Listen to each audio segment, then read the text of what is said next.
Welcome, everyone, to the Special Education Inner Circle podcast. I'm your host, Catherine Witcher, and today we're going to talk about 5 things that you never want to say or hear at the IEP table. After working on IEPs for over 25 years, I've heard a lot of things at the IEP table that are not right. It's not appropriate. It's not the way that we need to be leading in special education. And the way that our education system is right now, we need to step up and make sure that if you're hearing these statements, you know what to say. And if you're saying these statements, it's time to stop. So let's jump right in with the first thing that you never want to say or hear at the IEP table. We hear this one a lot. It's usually when a parent is asking for something to be done differently than it's been done before, and we hear somebody say, "We don't do that here."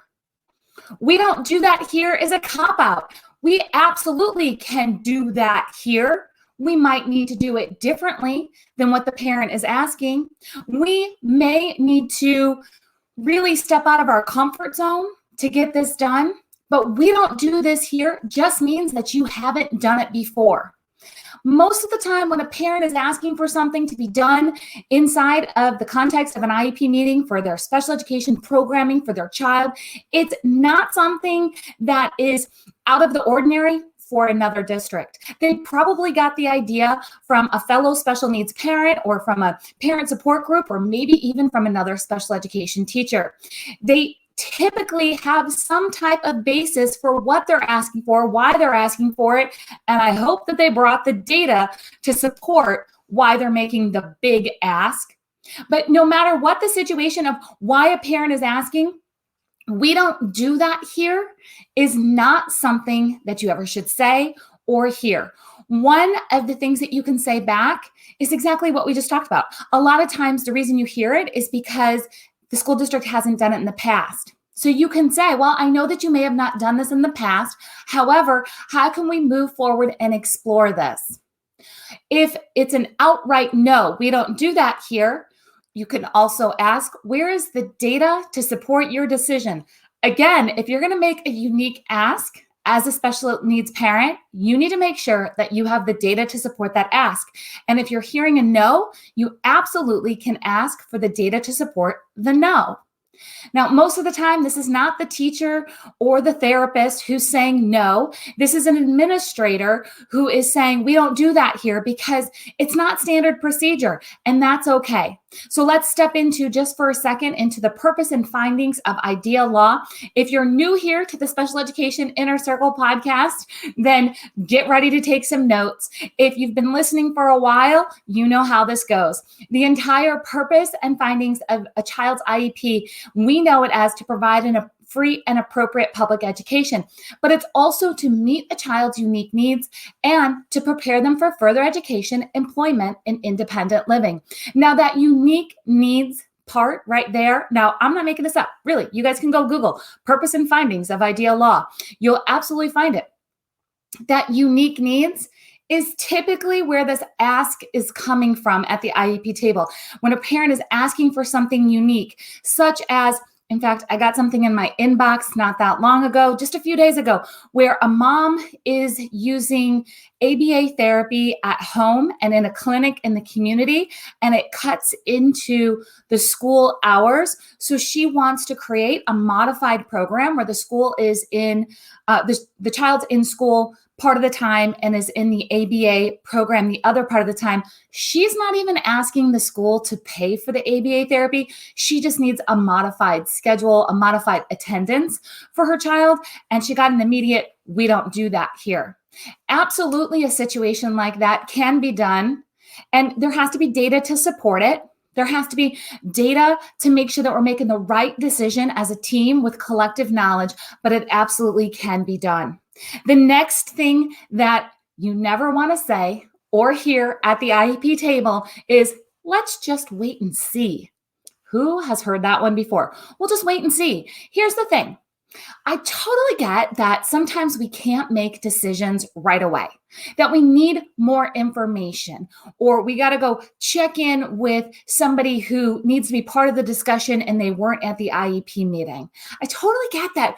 We're going to have to wait and see sometimes, but there's wait and see in a passive way, and there's wait and see in an active way. So we don't want the wait and see in a passive way, as in, yeah, I hear your concerns. Let's just check in later about that. No, we don't want that.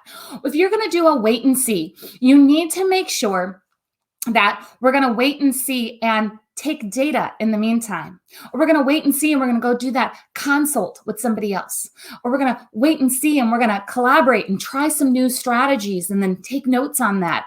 And we're going to see what happens. Wait and see is only appropriate if it's going to be active waiting. Meaning like we're doing something during this waiting period before we make a big decision.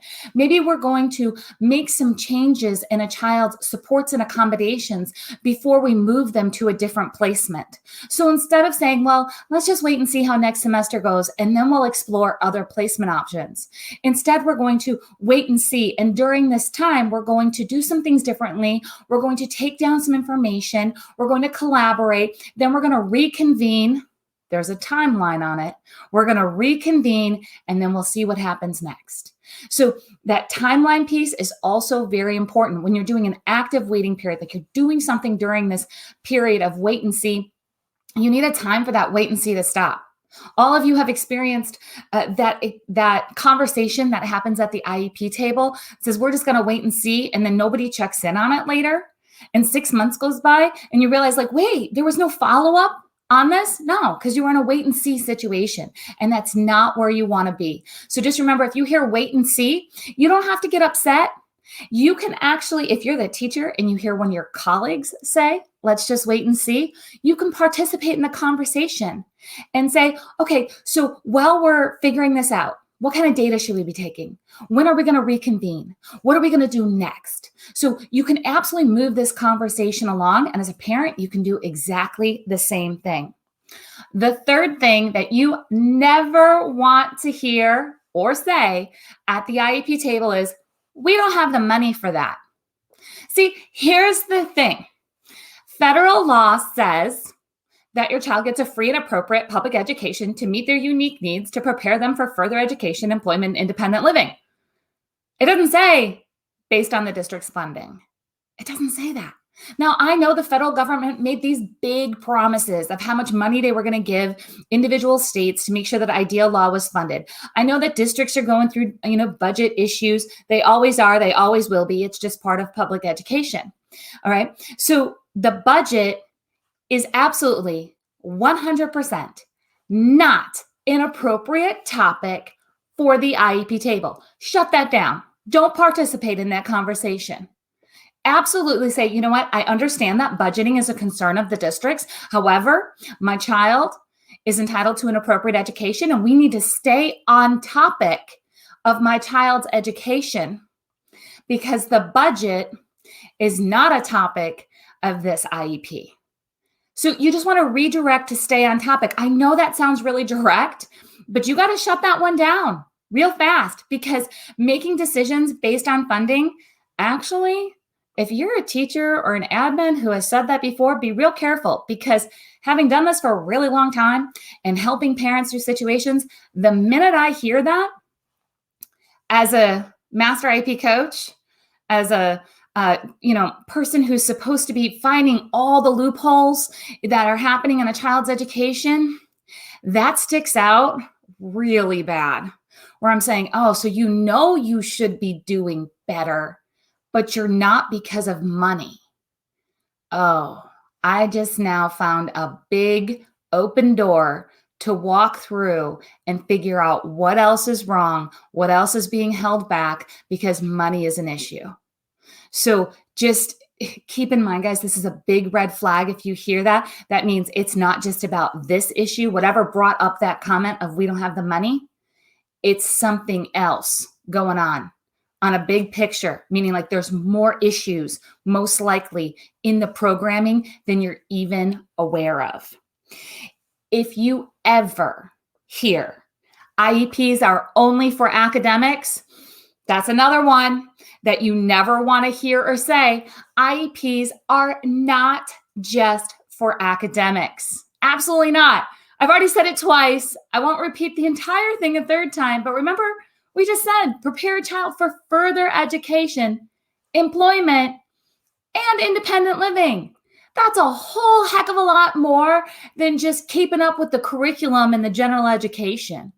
You can absolutely step outside of standardized curriculum and create an IEP that is truly individualized, meets a child's unique needs, and looks at those long-term needs and eliminates the fluff that happens throughout the school day that's taking away from what a child really needs. Let me give you an example I'm talking about.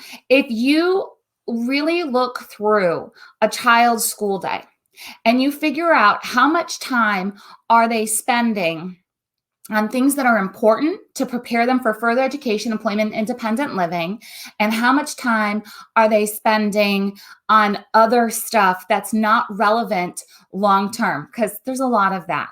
There's a lot of things that happen in a school day that are not relevant for long-term. And so we want to, first of all, make sure that we are streamlining a child's education. When we start to look at the IEP through the lens of further education, employment, independent living, we start to realize that it's not just about the time spent on academics, that it's about the time spent struggling on the playground, or the time spent missing recess because they didn't do their homework. Oh my gosh, we'll talk about that on another podcast because that's an issue. There are so many times that a child is missing out on pieces of their education because the non-academic things are limiting their access to the rest of their school day.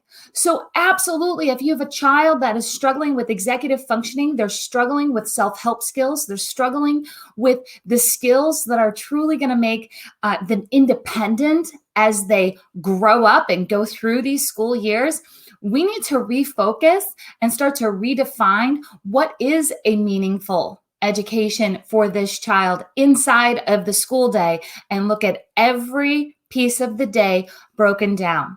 And if anybody tells you that IEPs are only for academics, you hop right back over to that purpose and findings of ideal law. Now, if you're thinking, this is a lot, these are a lot of things to remember, this is a lot of stuff that you're telling me to look up, I'm going to encourage you to come over to specialedinnercircle.com. Specialedinnercircle.com is where we continue the conversation that we're having here together on the podcast. It's where I get to dig in with you deeper. You get to ask questions. You get to say things like, wait, you said this about them not just using the IEP for academics, but when I asked for my child to get help in organization, they told me, no, that's not an IEP thing. What do I do? I'm going to have some more questions for you and my master IEP coaches who are inside of the Inner Circle. They're going to help you out. You become a VIP of the Inner Circle where I get to help walk you through these pieces so you're not doing it alone. Because this is like being on an island sometimes, right? These phrases that I'm teaching you right now, your neighbor who doesn't have a child in special education, they have no idea what we're talking about. So it's important to be surrounded by people who truly understand the language of special education, the strategies of special education, and can show you how to get through these sticky situations so you can create this meaningful IEP. So again, that's specialedinnercircle.com. All right, here's the last one. If it's not in the IEP, we can't help. Simply not true. The IEP is the bare minimum that needs to be taken care of in regards to this appropriate education. It's the outline, it's the foundation, it's the beginning. It's what we're going to track data on. It's what we're going to discuss on the agenda when we sit down at an IEP meeting. It's absolutely the core of a child's education. However, that does not mean that we can't try something else in math. What it means is that we can't stop doing what's in the IEP. We have to keep doing what's in the what we're listed in the IEP. Okay. So we have to keep doing those things, but we can always try something new. And I don't mean just for one day. Don't tell me you tried something for 1 day, 2 days, 3 days, and it didn't work. Okay. So you can try a new strategy. You can take data on other things outside of the IEP. You can absolutely get creative in how you're going to address those needs for further education, employment, and independent living. You 100% can work on things that are not academic and not in the IEP. Now, hear this real clear. If it's not in the IEP, nobody's accountable for taking data or making sure there's follow through. That's another conversation too.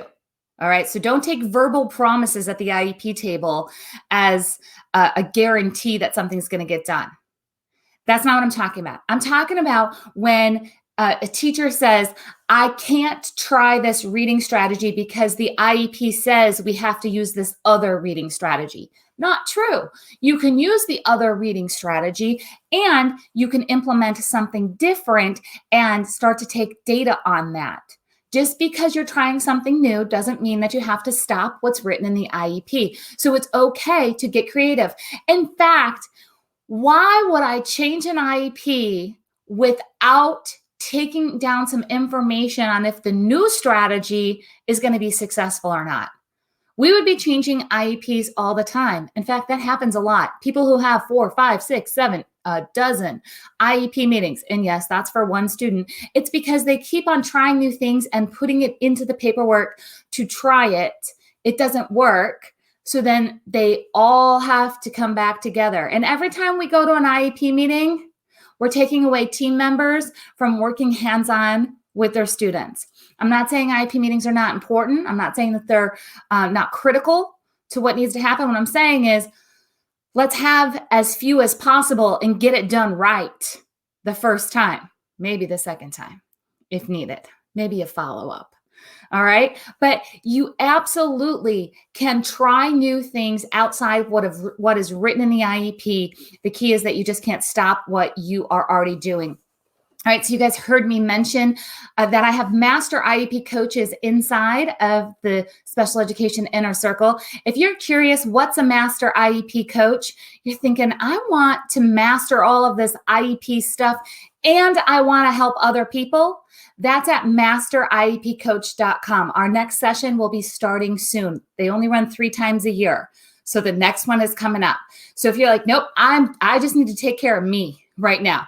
I need to take care of me and my child or me and my students. That's at specialedinnercircle.com. If you're like, I'm all in, I love strategies like this, I want to be able to help others too. That's at masteriepcoach.com. And remember to please hop over to wherever you're listening to this podcast and leave a 5-star review and leave some comments on what you learned during this session of our Special Education Inner Circle podcast. Every time a review is left, that means that we have the opportunity to reach more teachers, more parents, and make a bigger impact in special education. I cannot wait to see you guys inside of the Special Education Inner Circle.